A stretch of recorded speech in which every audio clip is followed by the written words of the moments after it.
guys, it's Glenn from glenscarcollection.com, and today is our 2-year ownership review of the BMW M2.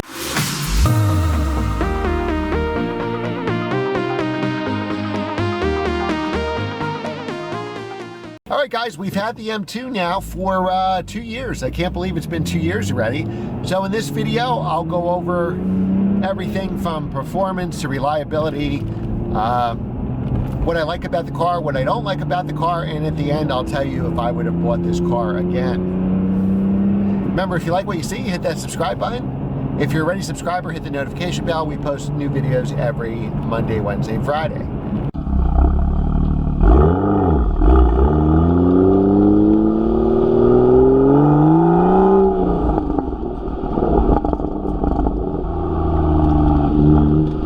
Guys, I've had this car for 2 years now, so let me give you the spec of the car. It's Long Beach Blue, 6-speed manual executive package. Let's turn down the street here, it'll be a little quieter.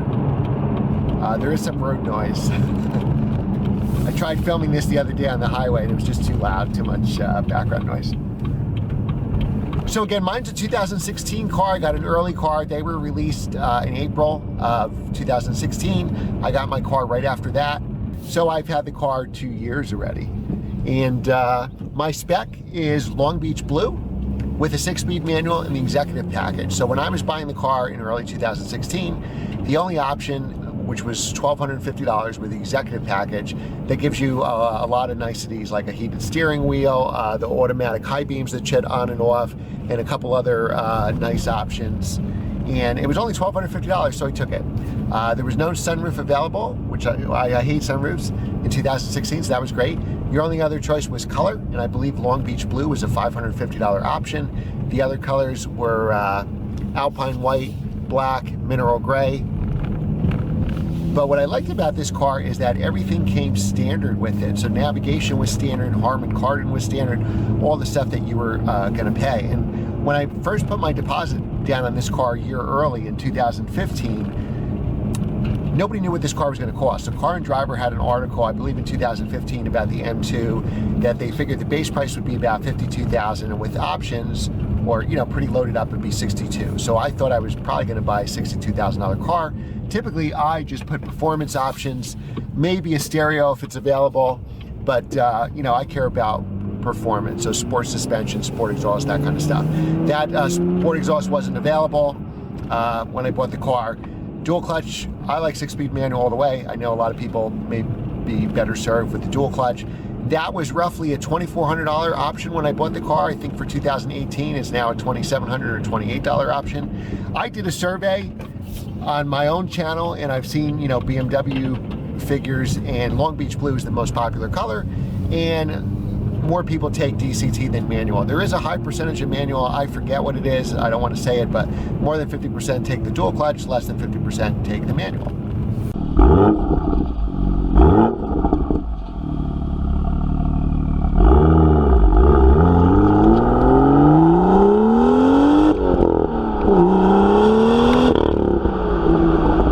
Now let's talk about horsepower. This car has a 3-liter straight 6 single turbo, twin scroll, 365 horsepower, 369 foot-pounds of torque.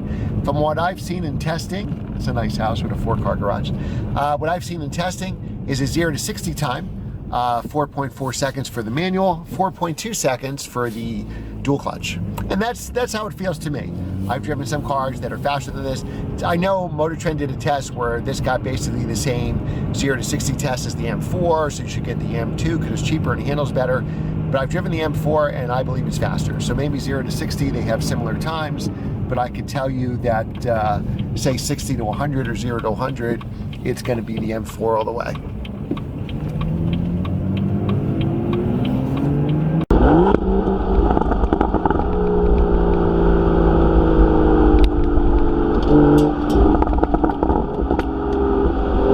One of my favorite things about this car is handling. I just love handling is more important than acceleration to me. So right now with depreciation, you could probably get a used F80 M3 or M4 for the same price of this M2. They're a bigger car, they're going to be faster, but I think this car is the sweet spot in handling. And one of the reasons I think that is it's just the right size. So this car is 176 inches long. To put that in perspective, the new M3, M4 is 184 inches long approximately, so about 8 inches longer than this car. Also, this car is about 4 inches larger than a BMW M2, so it's like in the perfect size. It's essentially 176 inches long. That's essentially the same length as an E46 M3. And I love that size because I had an E46 M3.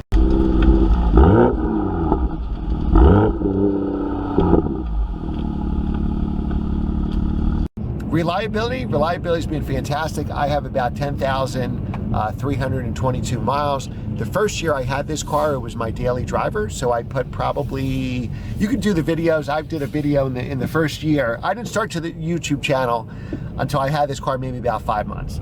Then I did a monthly review, and then once we got to like 15 months, I did it every 3 months, and now I kind of do it every 6 months.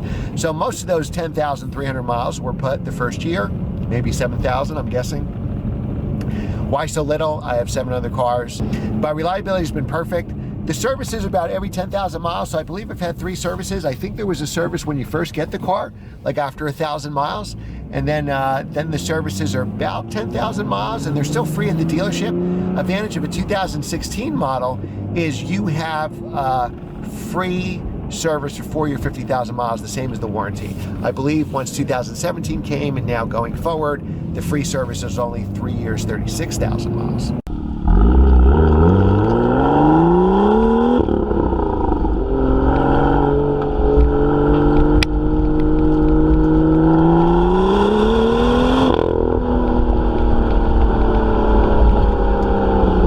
Tire wear. So my car came with Michelin Pilot Super Sports, and I think that's a great all-around tire. It's good in the rain, it's good in the dry. I don't drive the car in winter. This car's really wasn't driven in the winter at all, just because there was so much. Oops, let's do a little acceleration. See, I love when you accelerate or get on the gas a little bit too early, you get an oversteer, and that's what I love about rear drive cars. So my favorite thing about the car is rear drive stick shift. So my car, getting back to tires, my car came with a Michelin Pilot Super Sports, which I think is a great all-around tire. With 10,000 miles, I have a ton of tread left. So again, I haven't done any track days in my car, but I would assume that these tires probably last 20, 25,000 miles, somewhere in that range. So the tire wear is really, really good.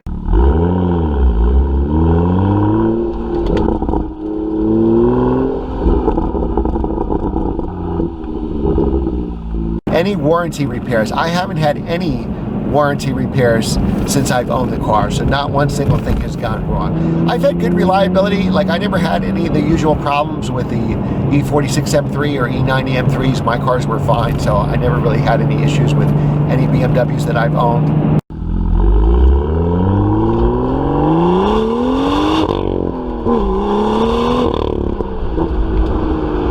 Interior space. This interior is holding up great. Now, I'm very careful not to scratch it. I'm careful if I have zippers on my jacket, etc., not to scratch up the car. So, I don't have a scratch or a nick on this interior. It's in perfect shape.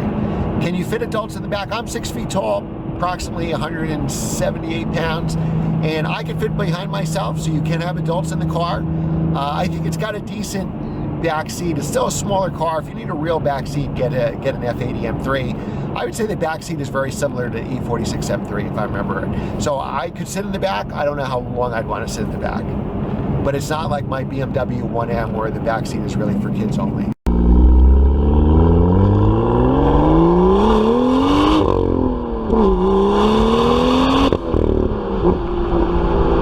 How is the paint holding up? Well, the paint's been holding up really well. And again, I only have 10,000 miles on the car.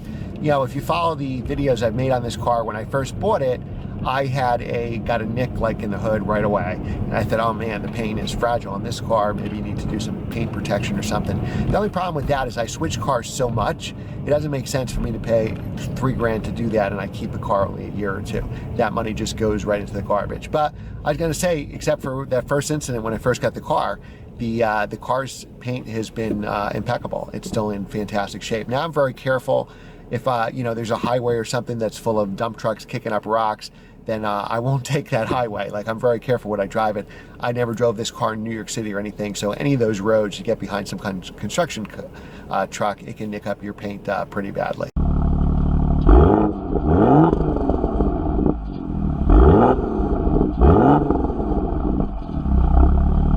Okay, so why did I choose the BMW M2? Well, a lot of different reasons.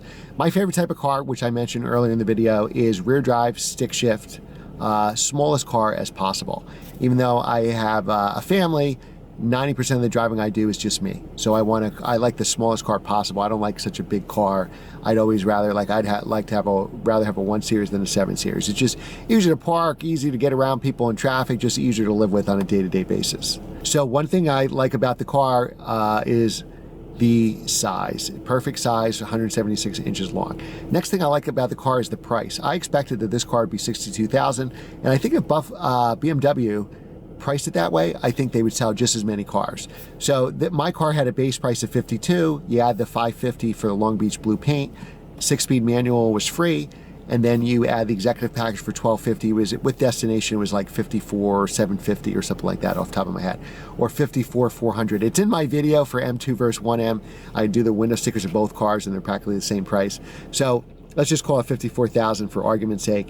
And I think for a new car, there's not much that competes with this. I'll give you one competitor coming up, or actually two competitors. But what I really liked about the car is the price. If this car was 60 grand, I still would have bought it. So all my likes going over the car would be price, the fact that you can get a manual transmission. So many cars now are omitting the manual. If manual transmission wasn't available for this car, I would not buy it. So I would not own an M2. What attracted me to this car, probably first and foremost, was that it was available in a manual transmission. Now I realize dual clutch is probably better for most people. Most of you are speccing your car, or more of you are speccing your car with dual clutch. So, you know, get the transmission you like. Don't let me talk you out of it. But for me, it had to have a manual transmission, or I wasn't going to buy it, because I need another car. I certainly understand, you know, if I had one car to do everything, and it had to be, you know, I was coming to New York City, then maybe I would get it in dual clutch, you know, because I have to do everything with that car. But since I have other cars, I wanted this to be a specific manual car. I have 8 cars, 6 of them have manual transmissions. The GLA 45 is a dual clutch, doesn't come with manual. And then it's really my wife's Jeep Cherokee, though I probably put most of the miles on it, only comes in automatic. Rear drive. My favorite type of drive is rear drive. So that made a big difference for me too. I like a car that has a little edge to it, a little oversteer to it that you have to tame, not just stomp on the gas and the all-wheel drive system figures it out. Fun to drive. If this car wasn't super fun to drive, I wouldn't own it. Has to be fun to drive, and it is. It's a blast to drive this car. Now there are some other cars that are more of a blast to drive than this car, but every time I drive this car, I go, wow, this car is so good. Handling, it just handles perfect. It's you know, if you push in a corner too hot, it would understeer. These tires, the Pilot Super Sports, if you take them to the track, they'll understeer. But for regular driving, you do get a little bit of oversteer, even with the nannies on. And again, the right size, 176 inches. Don't make it any bigger or wider BMW. The smaller, the better. All right, so let's talk about the dislikes I have for the car. And these are minor nitpicks. None of these, there's birds chirping now, none of these would keep me from buying the car.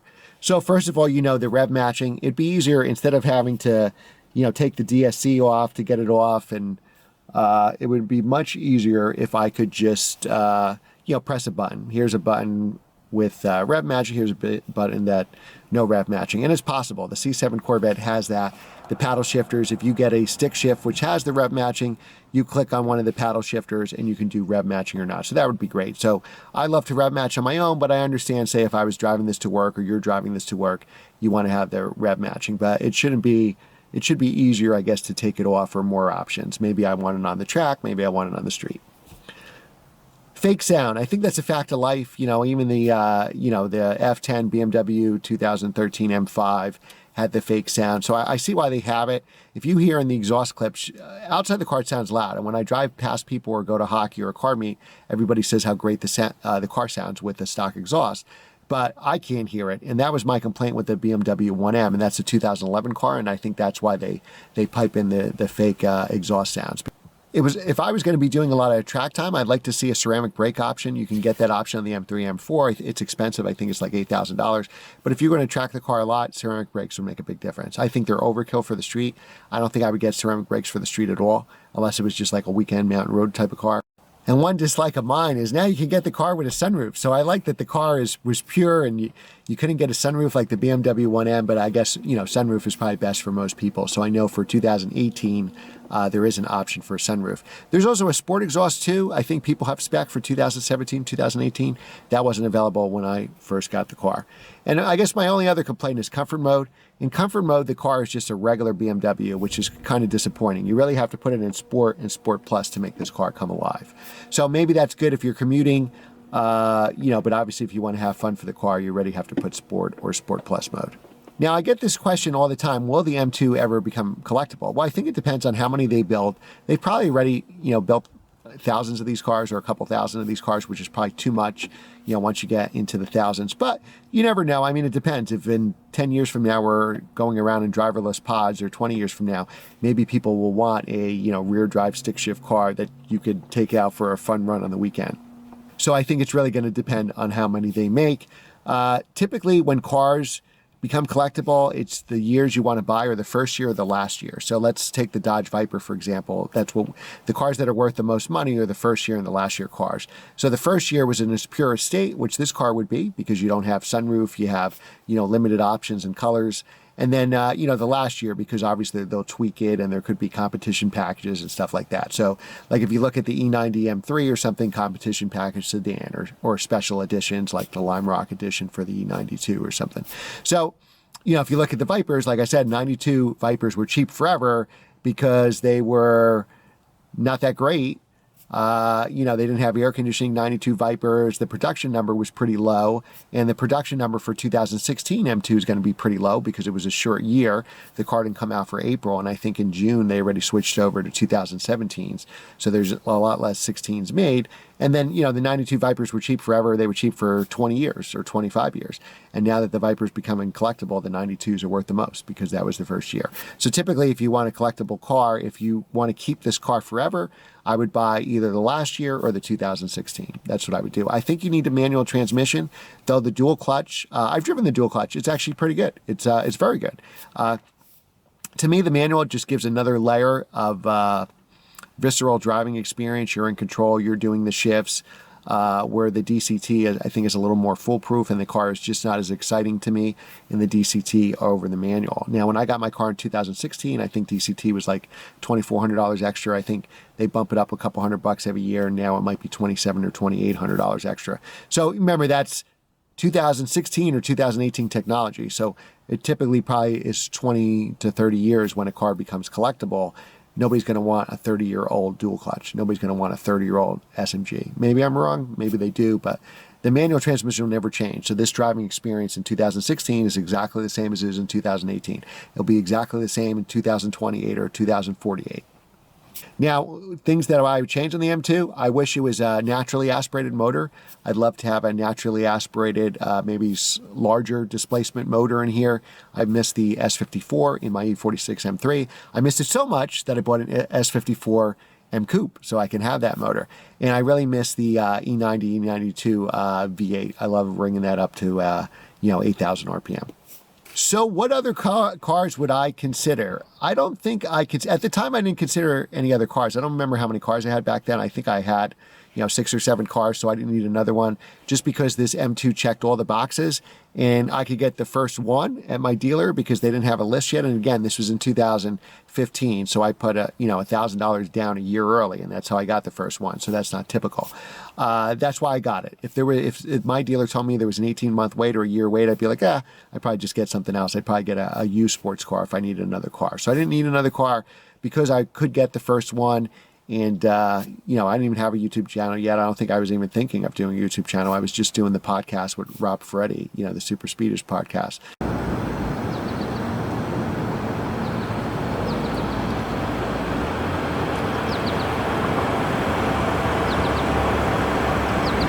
So in conclusion, I think the M2 is one car that can do everything. So this could really be your only car. It's comfortable enough to take on your daily commute. It's large enough that you could probably fit your family in the back. You could take it to the track on the weekends, so it's really one car that can do everything. You can certainly take it to the track on the weekends, especially if you get an extra set of wheels and you can put real sticky tires on it. You could drive this car all year round, even where I live in the Northeast, in northern New Jersey. You know, get an extra set of wheels again and put on some snow tires, and this is a car you can easily drive every day. It's that comfortable, it's that reliable, it'll hold up well. It can be your commuter car, your family car, and your track day hero car. Thanks again for watching, guys. Be sure to hit that subscribe button. If you're a ready subscriber, hit the notification bell because we post new videos every Monday, Wednesday, Friday. Give this video a thumbs up and let me know in the comment section below what you think of the BMW M2. What would be your spec if you own an M2 right now? Tell me what your spec is. Color, transmission choice, options. If you're considering buying the M2, I want to know what other cars you're considering besides the M2. Thanks again for watching, guys, and we'll see you next time.